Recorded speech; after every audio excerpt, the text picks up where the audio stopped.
بسم اللہ الرحمن الرحیم. پہلی بات تو یہ ہے کہ اللہ تعالیٰ کا یہ وعدہ ہے انا نحن نزلنا الذکر و انا لہ لحافظون. میں اللہ خود محافظ ہوں قرآن کا بھی اور مثل قرآن صاحب قرآن کا بھی. نبی پاک صلی اللہ علیہ وسلم کی سیرت طیبہ کی اللہ خود حفاظت فرما رہا ہے. ڈاکٹر اسپر نگر جرمن کے ڈاکٹر ہیں, وہ یہ کہتے ہیں کہ جناب محمد مصطفیٰ علیہ الصلوۃ والسلام کی عظمت کا حال یہ ہے, یعنی وہ کرسچن ہونے کے باوجود یہ بات کہہ رہا ہے کہ جناب محمد کریم علیہ السلام کی عظمت کا یہ حال ہے کہ ان کی حدیث پاک جو سیرت طیبہ کا ایک حصہ ہے اسے روایت کرنے کی وجہ سے اور برکت سے لاکھوں لوگوں جو راوی تھے ان کی زندگی محفوظ ہو گئی ہے. تو نبی پاک صلی اللہ علیہ وسلم کی جو اپنی زندگی ہے, جو ان کی اپنی سیرت مبارکہ ہے, وہ کیوں محفوظ نہیں ہے؟ قیامت تک کے لیے اللہ نے اس کی حفاظت فرمائی ہے, یہ محفوظ ہے. باقی رہی یہ بات کہ تاریخ کون سی ہے, اس میں اگر اہل علم کا یا اہل دانش کا اہل تاریخ کا اگر اختلاف ہے تو اس میں بھی حکمت ہے. حکمت کیا ہے کہ جس طرح ایک ہمارے بہت بڑے بزرگ تھے شیخ القرآن مولانا محمد حسین صاحب فرمایا کرتے تھے, ہر روز روز عید ہے, ہر شب شب برات ہے, ہر روز روز عید ہے, ہر شب شب برات, جب سے انسانیت نے مصطفیٰ کو پا لیا.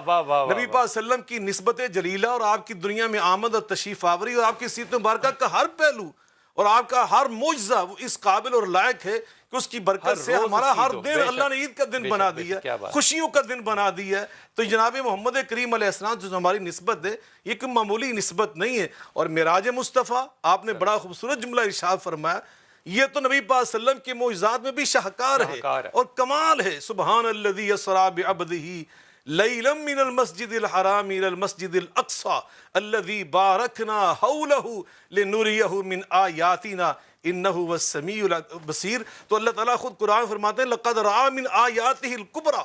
نبی پاک صلی اللہ علیہ وسلم نے اس شب میں کیا کیا نشانیاں دیکھی, اور ایسی نشانیاں کہ جن کو خالق کائنات خود کہہ رہا ہے کہ اب میں وہ میری بڑی نشانیاں ہیں, ایسی بڑی نشانیاں جو کسی پیغمبر بھی نے نہیں دیکھی, کسی فرشتے نے نہیں دیکھی.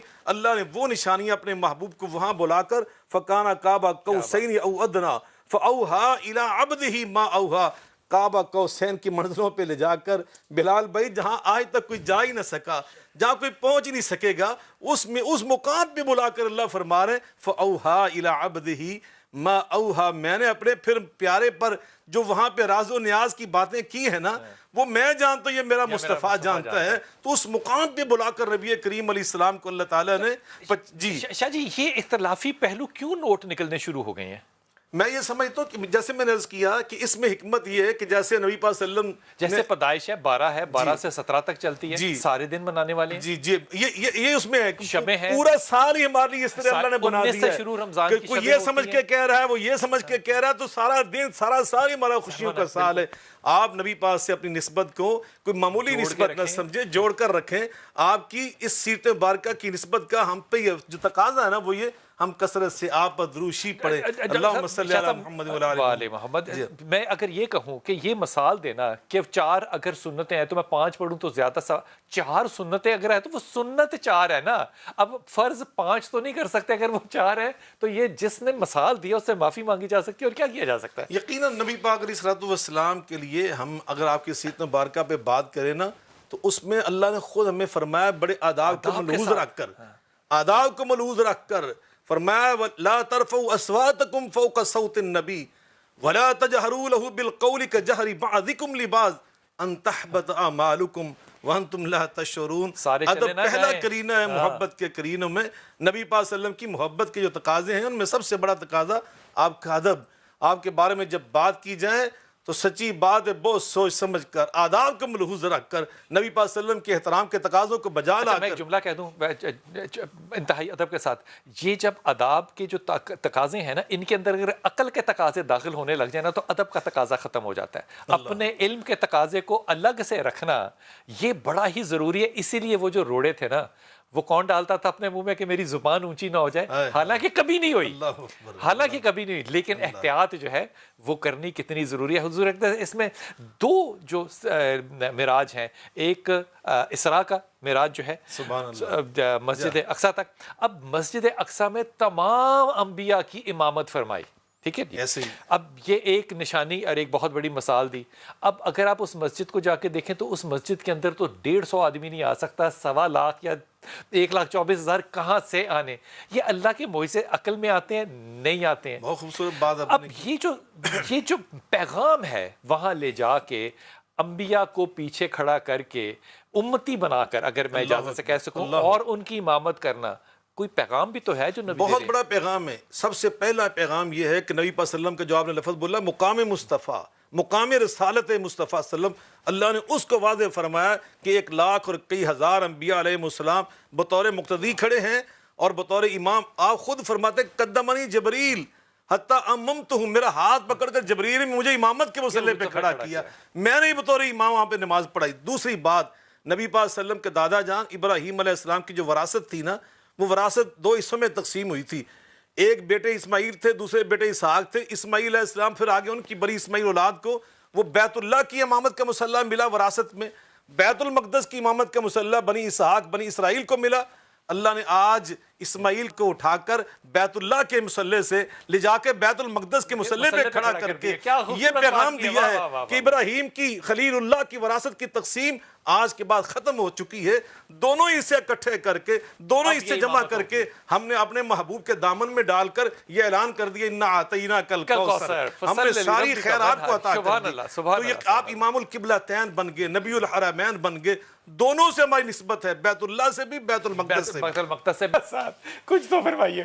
قرآن میں اللہ فرماتے ہیں, نام ہے یار یہ قرآن مجید فرقان حمید میں اللہ تعالیٰ رات کی عبادت کے بارے میں, یہ تو وہ راتیں ہیں جن کی نبی پاک کے ساتھ خاص نسبت ہے. عام راتوں کے بارے میں اللہ تعالیٰ ہمیں کیا پیغام دے رہے ہیں؟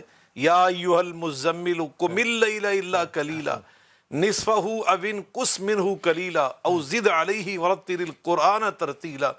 میرے محبوب آپ اتنی رات کیوں عبادت کرتے ہیں؟ قدم مبارک سوج گئے نا, ایڑیاں مبارک پھٹ گئیں.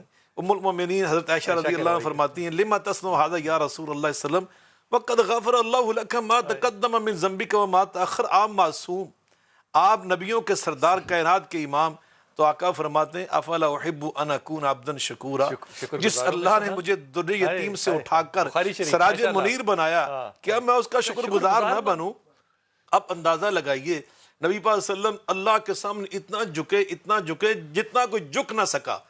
چنانچہ پھر اللہ نے آپ کو اتنا اٹھایا کہ کسی اور کو اتنا اٹھایا ہی نہیں. والنجم اذا ہوا ما ضل صاحبکم وما غوا وما ينطق عن الہوا ان هو الا وحی یوحى علمہ شدید القوى ذو مرۃ فاستوى وهو بالافق الاعلی ثم دنا فتدلى فكان قاب قوسین او ادنی.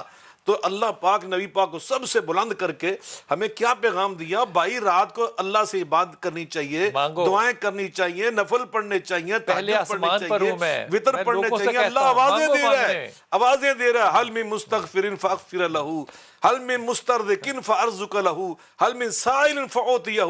ہے کوئی رزق مانگنے والا, ہے کوئی گناہ گار گناہوں کی معافی مانگنے والا, کوئی ہے اور سوال پیش کرنے والا؟ کرے تو صحیح. اس رات میں کوئی خاص دعا ہے جو میں مانگوں؟ دیکھیں نبی کریم علیہ السلام سے خاص دعا تو نہیں ہے, لیکن میں یہ سمجھتا ہوں نبی پاک صلی اللہ علیہ وسلم کی معراج کو یاد کر کے اگر آپ اللہ کی قسم سے درود شریف پڑھتے رہنا تو نبی پاک صلی اللہ علیہ وسلم ابی ابن کعب رضی اللہ عنہ کو فرمایا تھا, جنہوں نے یہ عرض کیا کہ میری دعا میں میرا دل چاہتا ہے میں چوتھا حصہ آپ پہ درود شریف پڑھا کروں, یہ میرا عمل کیسا رہے گا؟ فرمایا زدت فہو خیر لک, اور زیادہ پڑھتے تو زیادہ اچھا ہوتا. نصف کہا, تیسرا حصہ کہا, 3 حصے کہا, حتیٰ کہ یہاں بات اجعل لک صلاتی کلھا یا رسول اللہ, آقا بس آج کے بعد میں نے دعائیں نہیں کرنی, بس جتنا ٹائم آپ پہ درود شریف پڑھوں گا. تو آپ نے فرمایا اذن تکفی ہمک ویغفر لک ذنبک, پھر تو بھی سن لے بغیر مانگے درود شریف کی برکت سے اللہ تیرے سارے گناہ بھی معاف کر دے گا, تیری ساری مرادیں بھی پوری کر دے گا. تو ہمیں اس رات میں تو کثرت سے درود شریف پڑھنا چاہیے.